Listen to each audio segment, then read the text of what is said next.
Ugh.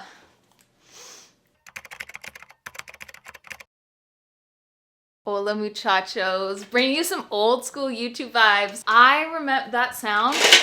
Makeup. I remember doing YouTube and even just, well, I'm still doing it. I'm acting like I'm not doing it anymore. I remember in the beginning and you wouldn't really edit your videos. It was kind of like usually a one take process. So you would hit record and before your hand came back, you'd be like, hey guys, I'm kind of here for it. So we're gonna do that today. I wanted to sit down. I have my basket of like makeup and other goodies, tweezers and scissors, and I wanted to get ready in front of the camera and just chit chat with you guys. I want to just share about just some mental things that I'm processing, some transition stuff I'm dealing with, and I mean dealing in like the best way possible. I don't want this video to come off as being extremely negative. Hold on, my water's looking at me and it's like, drink me. You can lay your little head down. I wanted to do this video just talking about where I'm at in this pregnancy, like specifically mentally. And I don't know, I just kind of feel like talking. Some days I really want to vlog. I want to carry that huge clunky camera around with me during my day and share just a ton of stuff with you guys. And then sometimes I just kind of want to sit and talk with you guys. So I hope that you like today's video. Let's just go ahead and get started. I tanned my face last night after my bath and I did like this light kind of oatmeal gentle mask, but at the same time it still does kind of take some of that excess dead skin off, which really just makes your tan like get pretty dark. So we're darker than my arm, but that's okay because my face powder is pretty light. We're gonna make this work. Okay, so let me just I'm gonna rant. I'm gonna be all over the place. I'm sorry, but at the same time, you guys are my friends. You get it, you understand. You guys are the best. A little bit of Cover FX powder. I have like my little breakout that's still healing from my extraction. So we're just gonna, I've been active all my life. Like my parents were huge into making sure that we kids were getting outside. We were involved in physical activity. For me, it was mostly dance. It was a lot of like skiing and snowboarding. I did gymnastics growing up. I was always active and that hasn't ever changed. When I got pregnant with Ivy, I continued to run long distance. I only made it to like 27 weeks running long distance with Ivy because I was experiencing pretty bad pelvic pain. And then with Calvin, I was still active. And then with Elizabeth, I was still active. And then after Elizabeth, I really was like, hey, I'm done. I'm done having kids. If you're new here, just so you know, I'm pregnant. I'm over 20 weeks, so I'm like over halfway. I just realized I didn't say I was pregnant, and you may be totally new here. That really matters. Remember that, don't forget that. So after Elizabeth, my body, like my pelvis, struggling. My abs, I had diastasis recti from all my pregnancies, like one after the other. And after Elizabeth, I was like, okay, I'm going to heal these suckers up. What a time to do it because I'm a cool young mom and I have the ability to. And looking ahead, I was like, I'm not gonna have any of my own kids via my body, which is why we tried the adoption process. Like we tried to adopt, it didn't work out, but that's okay. But anyway, after giving birth to Elizabeth, I looked at myself and I was like, we have some work to do. It wasn't so much of I want to look a certain way. It was really just, I keep burping. All that garlic bread I had. I want to feel a certain way. After you give birth, you kind of just feel like everything is out of place, out of sorts. And then especially if you had diastasis recti, your whole abdomen is just mush. Like I was taking my fist and I could put it in between my ab muscles and move it side to side and like feel internal organs. My abs just didn't properly come back together and heal after any of my pregnancies. And then with each pregnancy, it just got a little bit worse. You know what? This guy, he doesn't really cover up. I respect that. You can stay right there. Okay, I don't want to bronze my face because like we're pretty bronzy. Let's just do like some contour highlight to my face, specifically highlight, like a powder highlighter. Let's go in with this. I just realized I think this is my contour brush. This could be really bad. Actually, it might be fine, we'll see. But after Elizabeth, that mindset of I'm gonna fix myself, I'm going to heal my abs, I'm going to take care of my pelvic, like I'm going to do all this stuff because I'm not gonna be pregnant again and I wanna take care of myself. I wanna feel so good, and the way that I feel good is like just to like almost go through like some sort of like rehabilitation of my body because things were just like torn apart and crazy. So I started kind of my like get back to normal journey. I seeked professional help. I went to therapists. I went to my chiropractor. I was working out. I was taking it easy though in my workout so I could just gently bring my abs together versus like overly harm them. I did tons. And then about 2 years later, after we went through the adoption process and realized we wouldn't be able to adopt another child, at first I was like, dude, we're done, we're done. And then I had this huge wave come over me of just like, yo, I don't think we're done. But I really, I didn't want to have to make the decision. I am weird with making decisions. Like sometimes I'm like, let me make a decision. Like people be like, where do you want to eat? And I'll be like, I want to eat here. I find that kind of decision making to be very simple, but like life decisions, not so simple. So I really gave that to Kieran and I was like, Kieran, just so you know, I'm just letting you know, if you want me to like be with child again, I'm down. If you want us to have another baby, let's do it. It took Kieran less than 5 minutes to be like, yeah, why not? Of course. And I felt that sense of like, cool.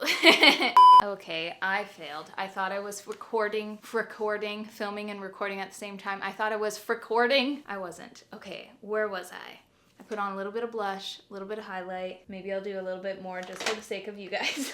Being pregnant again, cool. I'm pretty sure that's where we left off. There was that sense of like, okay, yeah, cool, let's do it. So when you think about getting pregnant, kind of start planning for it, try to get pregnant, there's that like, woohoo, like it's exciting, it's fun.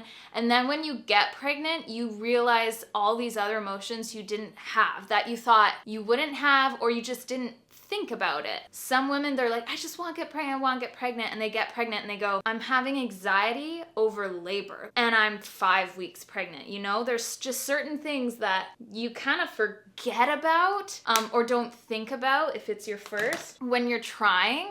And then once you get there, you're like, oh, I didn't think about this. For me, that was my body. So after I gave birth to Elizabeth, like I worked so freaking hard on my body. I had pelvic issues, so I saw a pelvic floor specialist, saw my chiropractor. I had ab issues, so I was really working to like rehabilitate my diastasis recti, or worked with a personal trainer for a bit on that. I had posture issues. I was like this all the time, and I still struggle with posture issues.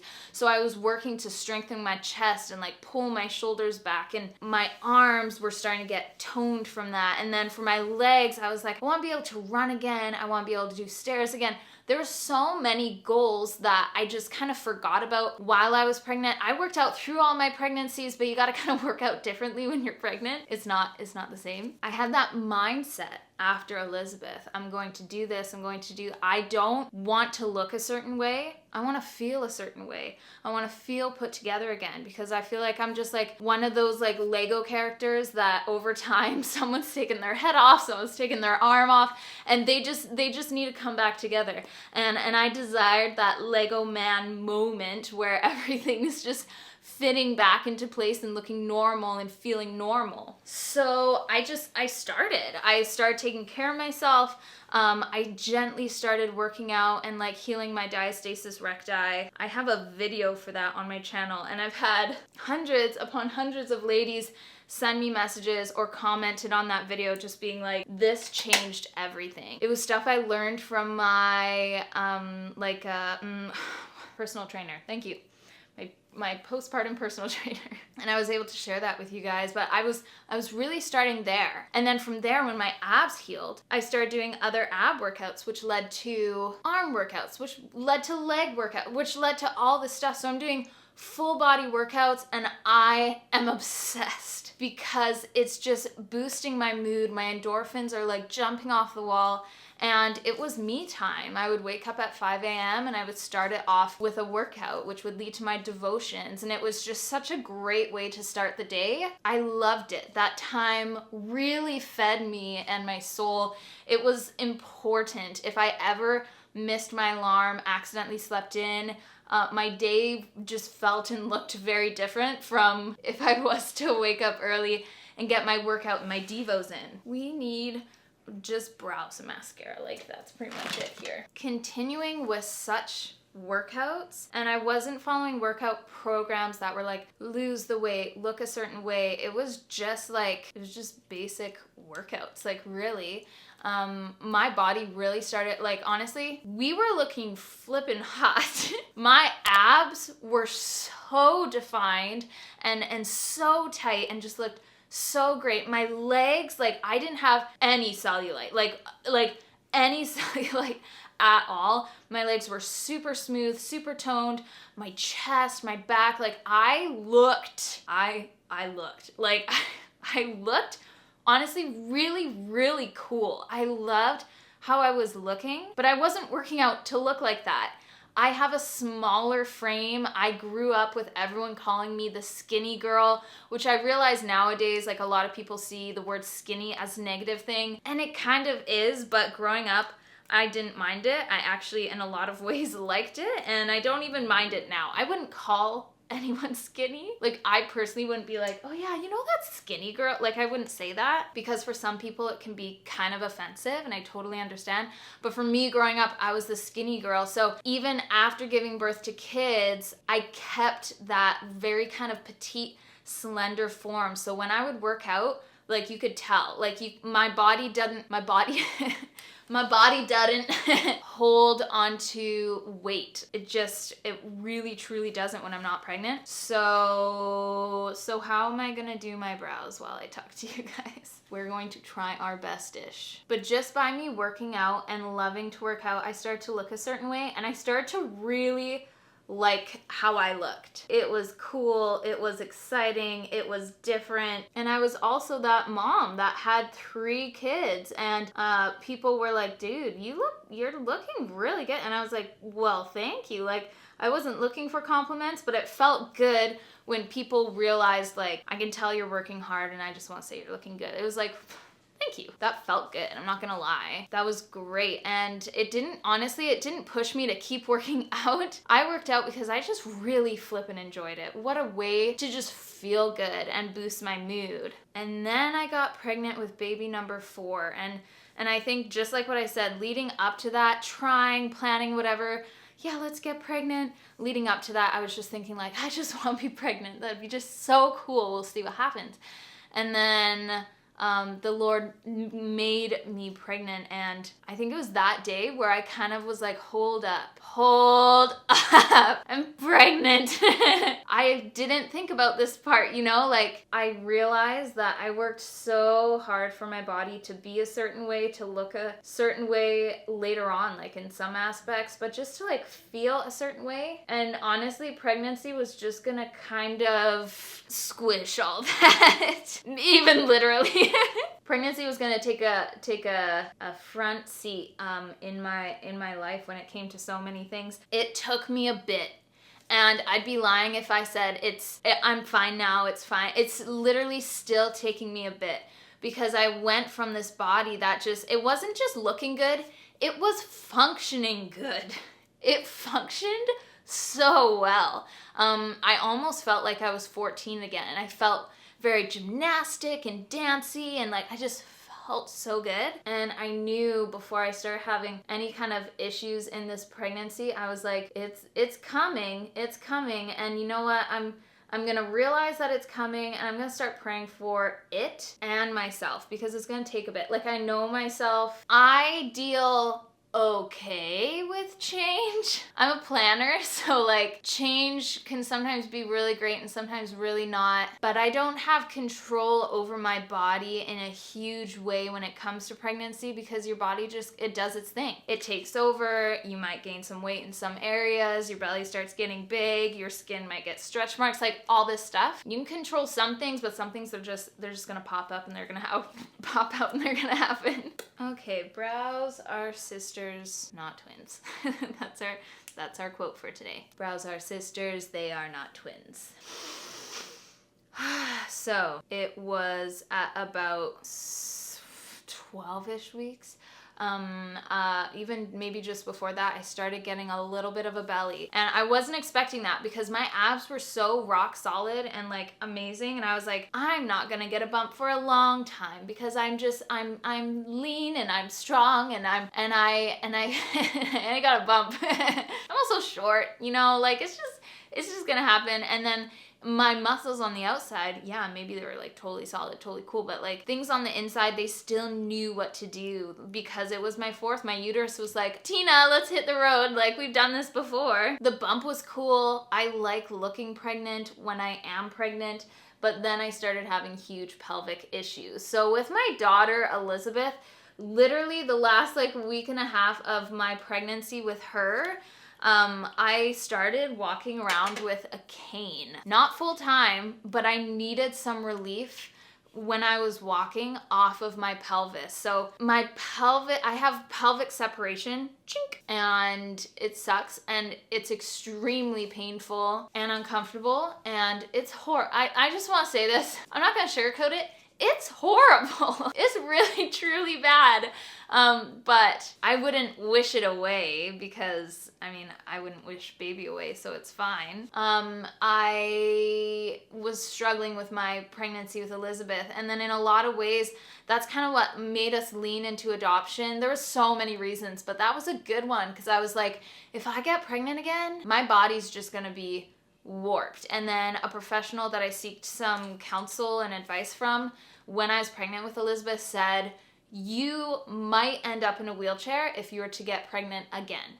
And I was like, really? And they said, just because your pelvis is so bad. And I was like, okay. So I want to steer clear from that. And then we steered right towards it. Do I think I'm gonna end up in a wheelchair? I don't think so. Like, I really don't think so. I don't even worry about that, to be honest. And the wheelchair wasn't like, I'm going to be handicapped for the rest of my life kind of thing. It was just like, until baby comes, you might need to move around in a wheelchair because it's gonna be brutally hard for you to walk. At this point, Kieran was still working full-time outside of the house, but now that he works inside the house, it's nice because if something like that were to happen, or like I'm having extremely difficult time moving, he's there, and that's great because we do have other kiddos. But like before my eyes, I am seeing my body like fall apart.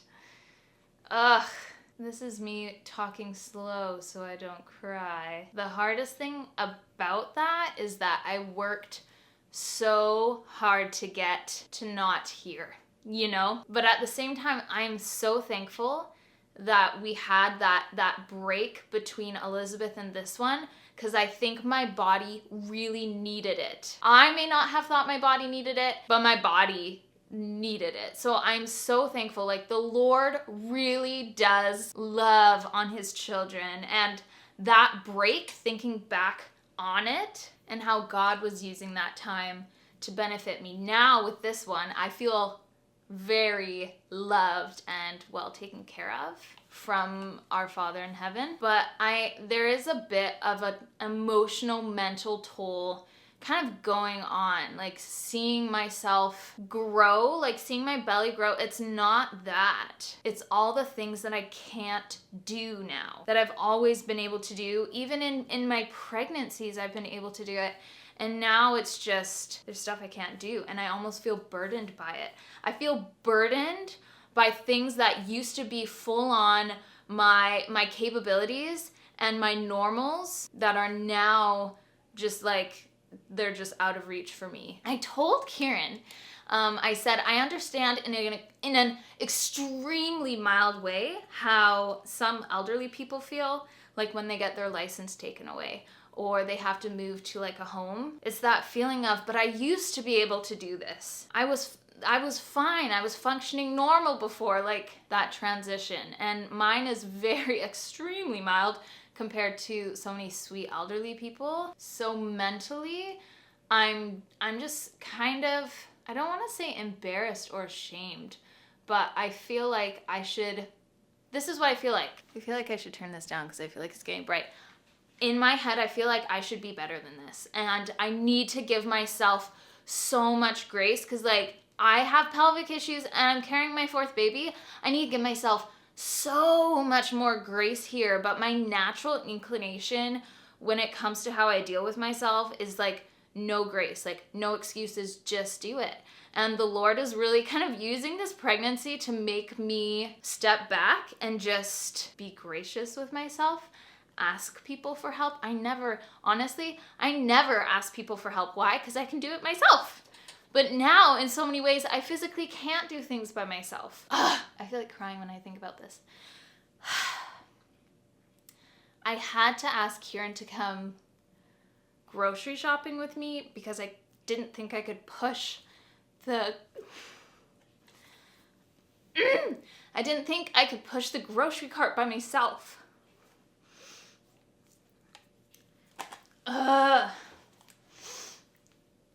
And of course, like, Kieran was like, yeah, like, of course I'll come. But, like, for me to ask that, I felt kind of defeated. Isn't that just so interesting? And everyone works differently. And honestly, I would hate for people to comment, be like, take it easy, Sarah, just,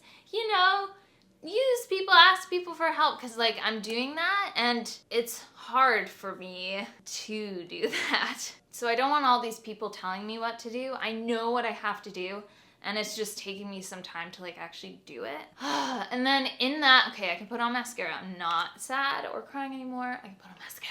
And then in that, I'm just dealing with pain. Guys, guess what? Pain really sucks. Especially pelvic pain, because your pelvis is your cornerstone. It holds everything else up. So when your pelvis just isn't in working order, it's not functioning properly, your whole body just kind of falls apart. So I'm having lots of issues, but I'm getting lots of help from professionals for my body, which is great. And also, I don't want to be rude, but part of me doesn't even want to post this video in the sense that I don't want people, again, in the comments trying to fix this or be like, this is what you should do, this is what you should do.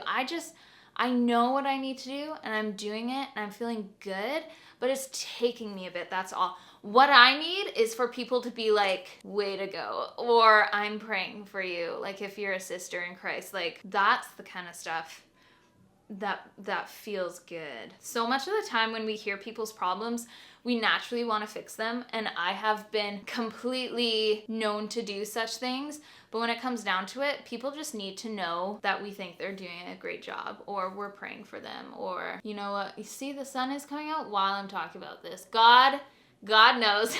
So anyway, yes, just in short, kind of to close, in this pregnancy, I'm dealing with watching my body physically transition. I'm dealing with feeling my body physically transition. And then I'm also dealing with it, honestly, just kind of getting worse from week to week. Stairs are getting harder. Walking is getting harder. Working out is getting harder. I still work out. I posted a video on my Instagram of me working out, and I was in tears because I was just unable to properly do this workout.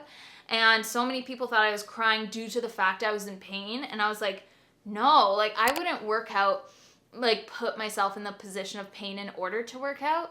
I was just mentally going through some stuff, and I felt like I used to be able to do this. I was capable of this, and then not anymore. And it's also weird because I'm not a crier like that. Like I'll cry over things like sometimes movies or people going through hard stuff or whatever. Like I never really cry kind of towards myself because I'm like, you're fine, and I deal with it, and I don't withhold emotion towards myself. I just don't. But I did all of a sudden, and I was like, wow, people are always asking for me to talk more about like when I cry and having a hard day and being a mom and stuff. And I honestly don't have a lot to share in that area. People are like, what do you do when you're having a hard day? I just pray, people. I pray and I drink a lot of water, and like that's it. Sarah, how did you conquer postpartum depression? Well, I've never had something like that, so I can't add to that. And if you do, I'm not saying that's bad at all, because we're different. Like we're very different. But I am just mentally processing my whole life just transitioning right now. Because I didn't think I'd be pregnant again. I didn't think we'd be having more like little babies again. I didn't think I'd go into labor again. I'm not scared of labor at all. Labor is actually kind of a high for me, so I'm like, yeah, I'm looking forward to labor. But I think just in this pregnancy, I am mentally working through some stuff. And then in that, I am not intensely dwelling on it. And I'm not looking at it thinking negatively. I'm looking at it being like, I need to pray. I need to seek help. I need to be gracious with myself. There's just things I gotta do, and I'm more than willing to do it because it benefits me. And then if I'm happy, the rest of my household is happy. We're just like one big happy family. So that's just kind of mentally where I'm at. I'm totally fine. Like really, there's no huge issues. I just kind of want to share where my head and where my heart is kind of at. I've never struggled with a pregnancy transition before. The transition of not being pregnant to being pregnant in a way that I'm dealing with this now. And I'm thankful though, like I'm thankful that I'm pregnant. I'm thankful that I'm going through this kind of like very mild, challenging time. It reminds me to pray and it reminds me to just take care of myself. So that's it, ladies and gentlemen. Thank you for watching. Me just kind of open up my heart to you guys and just rant and talk just because I felt like it. If you haven't ordered your Sustain necklace, which all the earnings that I get from this necklace goes to Casa Compasiva, a safe birthing home for women in Mexico, go ahead and do so. I will put the link down below. Apologies for the lighting in this video, and I love you guys. I'll see you in the next video. Bye.